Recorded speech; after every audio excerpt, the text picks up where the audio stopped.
Kisah Harun ketika Allah Ta'ala memerintahkan bumi tunduk kepada Nabi Musa. Kisah ini ditulis oleh Miftah Yusuf Pati, Kamis 1 September 2022 pukul 09.00 waktu Indonesia Barat. Nabi Musa alaihissalam berdoa bersujud kepada Allah Subhanahu wa Ta'ala setelah dirinya difitnah Harun. Allah kemudian memerintahkan kepada bumi agar tunduk kepada perintah Nabi Musa alaihissalam. Pada saat itulah Nabi Musa memerintahkan bumi untuk Harun berikut rumah dan harta bendanya. Kisah ini dinukil Ibnu Katsir dalam tafsirnya. Menurut Ibnu Katsir, penyebab kebinasaan Harun adalah karena doa Nabi Musa. Akan tetapi latar belakangnya masih diperselisihkan. Diriwayatkan dari Ibnu Abbas dan Asyadi bahwa Harun mengubah seorang wanita tunasusila dengan imbalan harta yang banyak agar wanita itu membuat suatu kedustaan terhadap Nabi Musa alaihissalam. Pada suatu ketika, tatkala Nabi Musa membacakan Kitabullah di hadapan para pemuka Bani Israel, wanita itu melancarkan fitnahnya. Hai Musa, sesungguhnya kamu pernah berbuat anu dan anu atau mesum dengan diriku, ujar wanita tunasusila itu.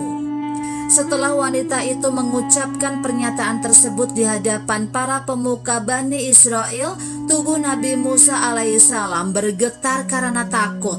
Selanjutnya setelah sholat 2 rakaat, Nabi Musa mendatangi perempuan itu. Aku meminta kepadamu dengan nama Allah yang telah membelah laut dan menyelamatkan kalian dari Fir'aun, serta yang telah melakukan banyak mukjizat. Sudilah kiranya engkau menjelaskan kepadaku tentang penyebab yang mendorongmu berani mengucapkan hal tersebut terhadap diriku, tanya Nabi Musa alaihissalam. Wanita itu menjawab, karena engkau telah meminta kepadaku dengan mendesak, maka aku jelaskan bahwa sesungguhnya Harunlah yang telah memberi aku upah agar aku mengatakan hal tersebut kepadamu. Dan sekarang aku memohon ampun kepada Allah dan bertobat kepadanya.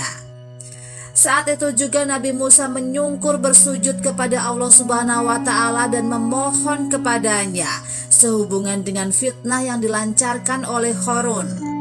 Maka Allah menurunkan wahyunya yang menyatakan, Aku telah memerintahkan kepada bumi agar dia tunduk kepada perintahmu.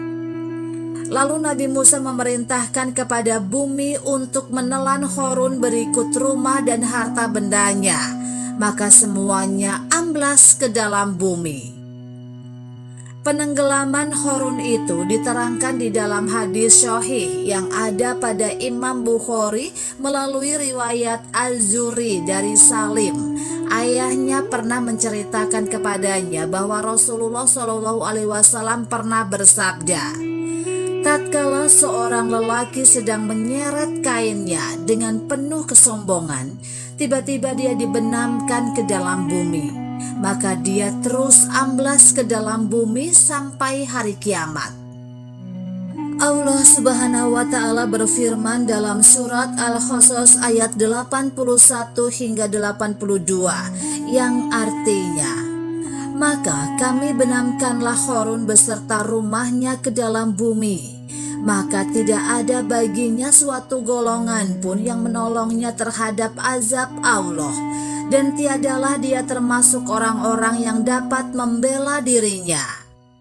Dan jadilah orang-orang yang kemarin mencita-citakan kedudukan Harun itu berkata, aduhai, benarlah Allah melapangkan rezeki bagi siapa yang dia kehendaki dari hamba-hambanya dan menyempitkannya.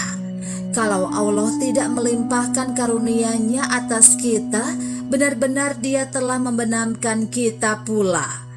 Aduhai, benarlah tidak beruntung orang-orang yang mengingkari nikmat Allah. Sepupu Nabi Musa. Siapa Harun? Ibnu Abbas mengatakan Harun adalah sepupu Nabi Musa alaihissalam. Dia anak paman Musa. Ibnu Jurayj mengatakan bahwa dia adalah Harun ibnu Yashub ibnu Hais, sedangkan Musa adalah Ibnu Imran ibnu Hais. Harun berjuluk Al-Munawwir karena suaranya yang bagus saat membaca kitab Taurat. Tetapi dia adalah musuh Allah lagi munafik, sebagaimana sikap munafiknya Samiri. Keserakahan dirinya lah yang menjerumuskannya ke dalam kebinasaan karena hartanya yang terlalu banyak. Menurut syair Ibnu Hauzab, Harun menjulurkan kainnya sepanjang 1 jengkal karena kesombongan dan keangkuhan terhadap kaumnya sendiri. Firman Allah Subhanahu wa Ta'ala yang artinya, "Dan kami telah menganugerahkan kepadanya perbendaharaan harta yang kunci-kuncinya sungguh berat dipikul oleh sejumlah orang yang kuat." Quran Surat Al-Qasas ayat 76. Kaisama menggambarkan bahwa kunci-kunci perbendaharaan harta Harun tersebut dari kulit. Setiap kunci besarnya sama dengan jari telunjuk.